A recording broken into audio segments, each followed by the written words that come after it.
खर तर अतिवृष्टी आली, दुष्काळ आला, ऊन तापली तरी आपण चर्चा करतो. पण पावसानं जेवढं नुकसान झालं नाही त्यापेक्षा धोरणामुळे जास्त नुकसान होते. पाऊस एका वर्षात लुटून चालला जातं थोरात साहेब, पण तुम्ही घेतलेले धोरण शेतकऱ्याला आत्महत्यापर्यंत नेतं, याची खऱ्या अर्थानं तपासणी झाली पाहिजे. आज इकडले तिकडे आले, तिकडून इकडे आले म्हणून त्याचा काही नवीन प्रश्न निर्माण झाले असं नाही आहे. प्रश्न तेच आहे, पण सत्ता बदलता आणि मग बोलणाऱ्याचे चेहरे बदलून जातं. अध्यक्ष महोदय, जेवढं नुकसान अतिवृष्टीनं झालं नाही त्याच्यापेक्षा जास्त नुकसान हे धोरणामुळे झालंय. अध्यक्ष महोदय, आमचे धोरण चुकीचे होते. अध्यक्ष महोदय, अरे एक पाऊस आला, नदी नाले भरले, सगळं झालं, त्याच्यात काय नुकसान झालं सर, पण त्याचे फायदे पण तिकडे बाजूने आहे. धरणं भरली ना तुमची. अध्यक्ष महोदय, जे दुष्काळ होता, ओला दुष्काळ होता, त्यामुळे जे काही ओसाड राहणारे आम्ही पाहतो, करोडो असणारा शेतकरी असा अधिक काही जिथं पाण्याची व्यवस्था नसन ते आज तरी सुखी आहे ना अध्यक्ष महोदय. पण तुमचे धोरण, काँग्रेस सत्तेत होती अध्यक्ष महोदय, स्वामीनाथन आम्ही स्वीकारला, पण स्वामीनाथन रुजू नाही केला. अध्यक्ष महोदय, स्वामीनाथन आयोग जर त्यावेळेस आम्ही पाहतोय जर तो रुजू केला असता, अंमलबजावणी केली असती, तर अध्यक्ष महोदय शेतकऱ्याच्या आत्महत्या 50% पेक्षा कमी झाल्या असत्या. बीजेपी सरकार आलं, असं वाटलं ते स्वीकारणार, त्यांनी हात वरते केले, जाहीरच केलं. अध्यक्ष महोदय, मी कोणत्या पक्षाचा हा विषय महत्वाचा नाही आहे, मी कुठल्या बाजूने बसलो हा विषय महत्वाचा नाही आहे.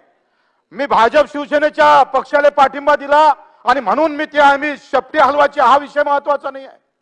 अध्यक्ष महोदय, विषय महत्वाचा आहे जो काम कष्ट करणारा आमचा शेतकरी आहे, जो 8 घंटे आम्ही मेहनत केल्यानंतर रक्त आटवतोय, पाणी आटवतोय, घाम गाळतोय. अध्यक्ष महोदय, त्याच्या हाती येतं काय? लूट. तुम्ही अर्ध तूर खरेदी केली नाही, खरेदी केंद्र सुरू केले, आमचंच महाआघाडी सरकार होतं, केलं पडोळे साहेब? नाही, दिलं लुटून. आज धान उत्पादक शेतकरी वाऱ्यावर सोडला, तूर उत्पादक शेतकरी वाऱ्यावर सोडला, अजून त्याचे अर्धे पैसे नाही आहे. एकाएक अतिवृष्टि आली, आग आग लग, और तुम जो तलवार चलाते हो उसका क्या है? अरे ही तलवार चालवलेले दिसत नाही अध्यक्ष महोदय. येणारा पाऊस धो पडला तो दिसत, पण आम्ही सगळे मिळून शेतकऱ्याला कापतो ना कसायासारखे, ते दिसत नाही. आम्ही सगळेच नालायक आहोत, आमच्या एवढे नालायकच नाही कोणी. म्हणजे ते म्हणते ना, जखम झाल्यावर मीठ टाकतो ना आपण जखमीवर, त्याची औलाद आहो आपण, जखमीवर मीठ टाकणारी औलाद. उगाच पावसाचं नाव बदनाम करायचं. 10,000 क्विंटल कापूस गेला जेव्हा व्यापाऱ्याच्या हाती कापूस होता. आम्ही तूर डाळ आयात केली, आम्ही कांदा आयात केला, पण तेव्हा आम्हाला पक्ष महत्वाचा असतो अध्यक्ष महोदय, कारण पक्षाच्या विरोधात बोलता येत नाही. मी तो म्हणतो पक्षविरोधी कायदा हा संपून टाकला पाहिजे. ह्या पक्षानं ही जी मक्तेदारी सुरू केली ना, अरे तुमच्या राज्यात जर तुमच्या भागातला एखादा नुकसान होत असेल आणि एखादा कायदा येत असेल आणि त्याच्यामुळे माझ्या मतदारसंघाचं नुकसान होत असेल, तर मैं बोल नहीं सकता हूं क्योंकि मेरी पार्टी की सरकार है, मैं बोल नहीं सकता. अमेरिकेत कुठं पक्षविरोधी कायदा आहे? नाही आहे. तिथं तो माणूस स्वतंत्र आहे. मत कोणाचे? जनतेचे. हुकुमशाह क्या? नेताओं की. अरे मत साले शेतकरी मारतय, ते रोजगार हमी मिनिस्टरचं असो का कोणते आमचे देसाई मिनिस्टर हो का कोणी असो, मत कोणाची आहे? शेतकऱ्याची आहे. पण गुलामी कोणाची आहे? नेत्याची. कुठपर्यंत चालणार आहे? आज अतिवृष्टीमध्ये घेतो किती आपण? 5,000 सानुग्रह अनुदान 5,000. अरे एका घरात 6,000 6 लोक आहे, वरचं छप्पर पडलं, पूर्णतः जेव्हा घर पडतं अध्यक्ष महोदय, तेव्हा त्या घरात काहीच राहत नाही. पिठापासून तर त्या मीठ गीठ ते काय म्हणते तिखट गिखट सगळं संपलेलं असतं. कुठेतरी बाहेर ठिकाणी ठेवावं लागतं 2-3 दिवस, घर सुकेपर्यंत त्याला घरात जाता येत नाही. तुमच्या आमचे हे दिवे आहे ना एवढे, याच्यातला एकाचा लहानसं किरण सुद्धा त्याच्या घरात जात नाही. लाज वाटते कधी कधी, असं वाटतं इथंच काही करून टाकाव. 5,000, अरे 5,000 काय होणार आहे रणवीर भाऊ, तुम्हाला माहित आहे होते 5,000? 5 टिनाने होतो. जेव्हा घर पूर्ण मातीचं घर दफा होऊन जातं. आमची योजना कशी आहे, पंतप्रधान आवास योजना, आणि कोणाला दिल्या जाते माहित आहे? पहिले सर्वेक्षण होते गावात. साधी सोपी पद्धत आहे अध्यक्ष महोदय. घर द्यायचं आहे ना तुम्हाला, एवढा सगळा सर्वे करायची काय गरज आहे? आज जे मरण पावले ना अध्यक्ष महोदय, नदीत किंवा नाल्यात होऊन जास्त नाही मेले, घर पडून जास्त मरण पावले, झोपीत मेले. पुरी दिवाळ अंगावर आली, झोपीत नवरा बायको लेकरा सहित मरण पावले. तरी घाम नाही फुटत आम्हाला. एशीत बसलो आहे ना, कुठून फुटणार आहे? लाज नाही वाटत? अध्यक्ष महोदय, झोपीत मरतात माणसं, घर नाही आहे म्हणून, मातीचे घर. मग योजना 60 वर्षापासून चालवतोय. इंदिरा आवास योजना आली, पंतप्रधान आवास योजना आली, मग खरा लाभार्थी गेला कुठं? कुठं लपलोय? अरे घर दिसत नाही तुम्हाला पडलेलं? घर पडलेलं घर दिसत नाही तुम्हाला? एवढे नालायक कोण आहे तो अधिकारी? अध्यक्ष महोदय, आज घर जर पाहिलं तर तुम्ही घरातली लिस्ट, रणवीर भाऊ तुम्ही ग्रामीण मधून आले, आम्ही सगळे, तुमचं सागर भाई तुम्हाला अच्छा आहे, तुम्हाला उत्पन्नाचा दाखला नाही पाहिजे भाऊ. आमच्या गावात जर घर घ्यायचं असन तर आम्हाला उत्पन्नाच्या दाखल्याचा विषय नाही आहे, दारिद्र्य कार्डात नाव पाहिजे. दारिद्र्य कार्डात कोणा केला सर्वे? महामूर्खानं लाता माराव, साल्याला लाता मारवले पाहिजे. अरे सर्वे कसा आहे? अ ब क ड. अ म्हणजे सगळेचे नाव, ब म्हणजे बसत नाही, आणि अ ब क. ब म्हणजे बसत नाही, क म्हणजे जमते, आणि ड म्हणजे नाही आलं तर मग ठराव पाठव जा. मेल्यावर घर द्यान काय बांधून? आज जे मातीच्या घरानं नुकसान झालं अध्यक्ष महोदय, माझ्या मतदारसंघातला, तिची माय आणि ती मुलगी मरण पावली. सकाळी 6 वाजता भिंत कोसळली आणि माय लेखी दोघे जण घरातच दफन झाल्या. आता घर कोणाला द्याव हे जर तुम्हाला 70 वर्षात समजले नाही, मग तुम्ही मुख्यमंत्री आहे, पंतप्रधान, कामाचे काय तुमचे? तुमचे काय थोबडं पाहायचे का आम्ही? अरे साधं सर्वे आहे, एक फोटो काढा, मातीचं घर आहे, छप्पर नाही, संपला विषय. असं नाही होत. टीव्ही आहे का, मोटर आहे का, कर्ज किती आहे? तुझा बापाचं राज्य आहे? सरळ गोष्ट आहे. घर पाहिजे ना, फोटो काढा, मातीचं घर असन, तीन असन, कवी लसून देऊन टाका हरीश भाऊ. बरोबर आहे? बोलताना राग येईन तुम्हाला का हा वायात आहे, हा बेकार आहे, याला समजत नाही. आम्ही येडे, आम्ही म्हणजे पागल. आता एका जणाने घर द्यायचं असन तर हे काँग्रेसच्या वेळेस तेच झालं, भाजपच्या वेळेस तेच झालं, सेनेच्या वेळेस तेच झालं, सगळ्या वेळेस असंच आहे. आम्ही त्याच्यात तुम्हाला साथीदार देणार आहोत, आम्ही तसेच आहोत. आम्ही कोणते चांगले आहोत? आम्ही तुमचेच बाप आहोत, फक्त पाठिंबा द्या. काय अर्थ आहे? पण मी शेतकऱ्याच्या बाजूने बोलू का नाही बोलू? मला माहित आहे बोलल्यानंतर माझा राग होईल, मला माहित आहे. मला परवा नहीं है त्याला. अरे चुलीत घाला बेटे, कोई जरूरत नहीं उसकी. घाबराचा विषयच नहीं है का झंडा घेऊन थोडं निवडून आलोय. हमारा खुद की पानटपरी है. प्रश्न असा आहे का या साध्या गोष्टी बदलणार नाही का तुम्ही? साधा तलाठी पंचनामा करतोय, त्याच्यात पैसे खातो. 60-60 हजार रुपये महिना घेणारा तलाठी पडकं घरावाल्यापासून पैसे घेत असन तर सरकार कामाचं काय? काय कामाचं आहे सरकार? हे सर्व चुकीचे होतंय. आणि म्हणून अध्यक्ष महोदय, अंशतः आणि पूर्णतः घरात पाणी गेलं अध्यक्ष महोदय. हे घर पूर्ण भिजलं पाण्यानं आणि पाहून निघून चाललं गेलं. पण दिवाळ्यात ते भिंत तशाच आहे, पण त्या 4-5 दिवसानं पडन. बरोबर आहे, अशीच परिस्थिती आहे. खोटं बोलत असेल तर सांगावं. पण तो काय म्हणतोय, घर पडलं नाही.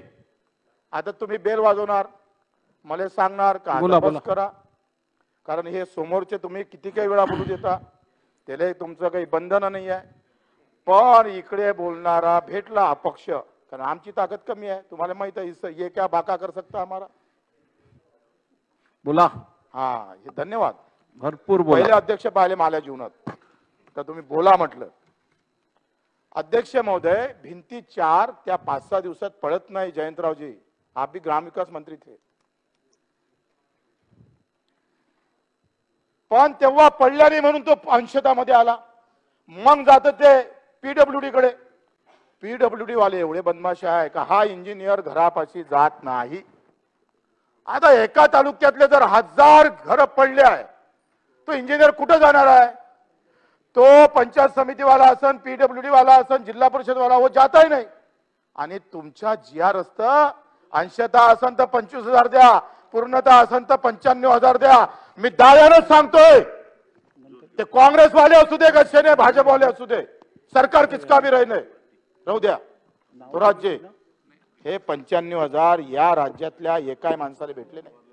फक्त इंजिनियरच्या बदमाशकीमुळे सगळं गेलं कामातून. आम्ही बोलू नाही शकत, कारण आम्हाला मंत्रीपद पाहिजे. आम्ही बोलू शकत नाही. मग मंत्रीपद पाहिजे म्हणून बोलायचं नाही तर त्याचं काय करावं? ज्यानं मत मारले, तुम्ही मारले का मत? राहुल गांधीची मत मारायला आलते का? मोदीची मत मारायला आलते का? उद्धवजी मत मारायला आलते? मत मारायला तर सामान्य माणूस होता. हरीशजी, सामान्य माणूस होता, ज्याला अपेक्षा होत्या. तो बिचारा मत मारत होता आपल्याला. प्रश्न त्याचा आहे, किती मदत करणार आहे तुम्ही?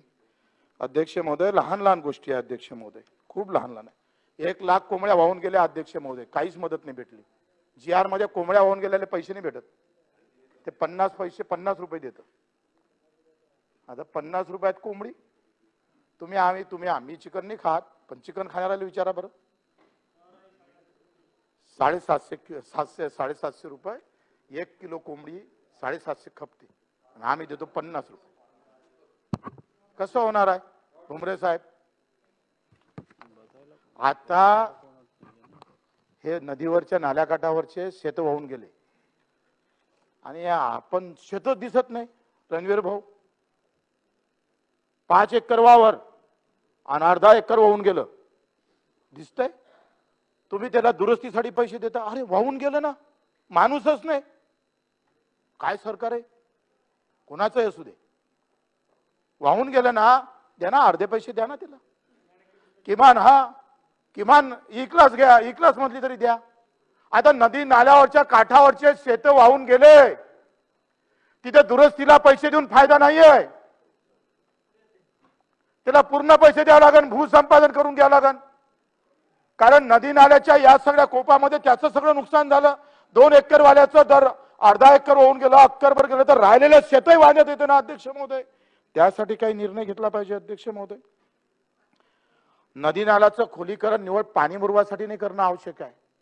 जेव्हा नदी नाले गावातून जातं अध्यक्ष महोदय, ते साफ असणं आणि व्यवस्थित असणं. शहरातलं झालं, शहरात तुम्ही केलं, पण गावात नदी नाले खोल नाही झाले, त्याचा प्रवाह काढला नाही तर ते पाणी गावात घुसतं. साधी उपाययोजना आहे, कमी पैसे आहे, रोजगार हमी योजनेतून ते होऊ शकतं. तुम्ही ते केलं पाहिजे. दुसरं असं आहे का, आम्हाला जर खरंच कदर असन, आता काय निर्णय केला, 65 मिलीलीटरच्या वरते पाऊस पडला असेल तर मदत भेटन, नाही तर भेटन नाही. आणि 55च पडला असेल तर मग 60च पडला असेल तर काय करावं? मरावते ना, नुकसान तर झालं. हे कुठलं आहे? हे तर औरंगजेबचा कारभार आहे हा. नुकसान आहे ना. 7 वर्ष जर 7 दिवस सतत पाऊस पडला, पण तो 65 मिलीलीटरच्या खालीच पडला, नुकसान तर झालं का नाही भाऊ? पण बोलता नाही येत. आता त्याच्यात आहे महसूल मंडळ. आता पाऊस पडलं शंभूराजे देसाईच्या गावात, हे आहे त्याचं महसूल मंडळ, आणि मय आहे बाजूनं. माल्या याच्यात जर पाऊस कमी पडला तर मी गेलो, हे चुकीचं आहे, हे दुरुस्त करावं. किती रवळणार तुम्ही शेतकऱ्याला? या लहान लहान गोष्टी आहे अध्यक्ष महोदय, तुम्ही मीटिंग घ्या लागंतर. पण यावर मला वाटतं ह्या लहान लहान गोष्टीनं जे काही अडचणी शेतकऱ्याच्या वाढत आहे त्या आपण खरं तर दूर केल्या पाहिजे. अध्यक्ष महोदय, 2 निर्णय सरकारनं चांगले घेतले. ज्यानं कर्ज भरलं त्याला 50,000 दिले, धन्यवाद आहे. का किमान कर्ज भरणाऱ्याची अवस्था चांगली आहे. जो भरत बिचारा इकून तिकून काय उसने घिसने आणून त्याला आम्ही हातभार दिला, चांगली गोष्ट आहे अध्यक्ष महोदय, मी आभार मानतो सरकारचा.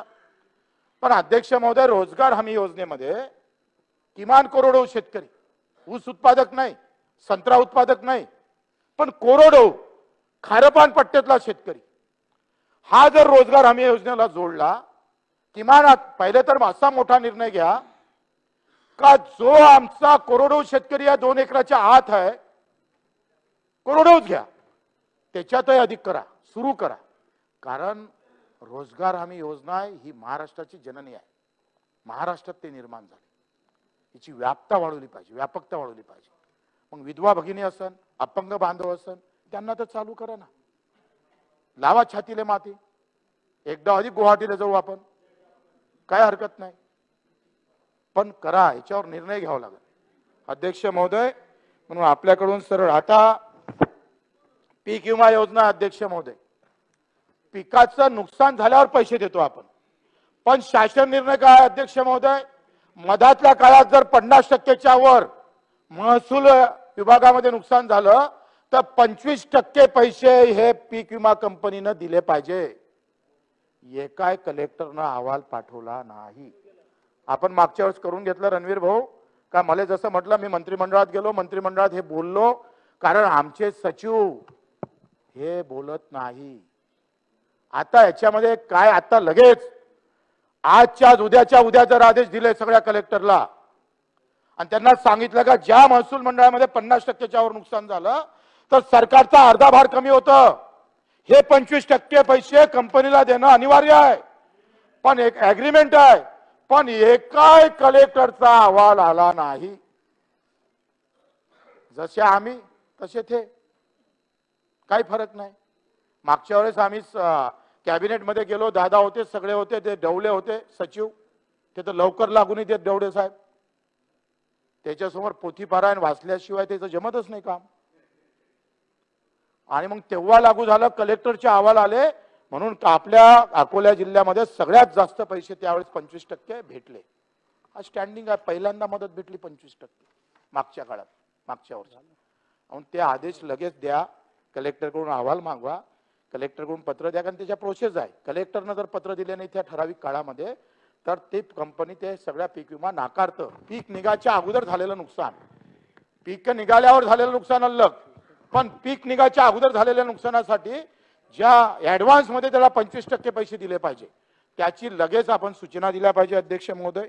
बोलताना आम्ही पोटतिडकीनं कुठलाही निर्भयपणे बोललो आहे, काही कोणाला लागून घ्यायची गरज नाही, आणि लागली तर त्याची फिकर नाही, काही विषय नाही. पण मला वाटतं का हे जे आहे हे सामान्य सगळ्या लोकांसाठी, तुमच्या आमच्या मायबाप शेतकऱ्यासाठी काही धोरणं बदलणं महत्त्वाचं आहे. पाऊस येईल जाईल, पण धोरणं तच्च्या तसे राहिले तर ह्या पावसाळ्यापेक्षा नुकसान माझ्या शेतकऱ्याचं जास्त होईल. हे आपण सगळ्यांनी लक्ष ठेवावं अध्यक्ष महोदय. आपण भरपूर बोलू दिलं, निश्चितच आमचं तुमचं स्मरण आमच्या डोक्यात नेहमीसाठी राहील. कारण जेव्हा अध्यक्ष आला त्याच्यासाठी भांडावंच लागलं आतापर्यंत. इथून जावं लागलं, तिथं उभं राहावं लागलं, मग तिथून 1 मिनिट द्यायचे आम्हाला बोलायला. हा अन्याय आमच्यावर होऊ दिला नाही, म्हणून आपले आभार, धन्यवाद. सन्मान्य सदस्य राजेश पवार जी.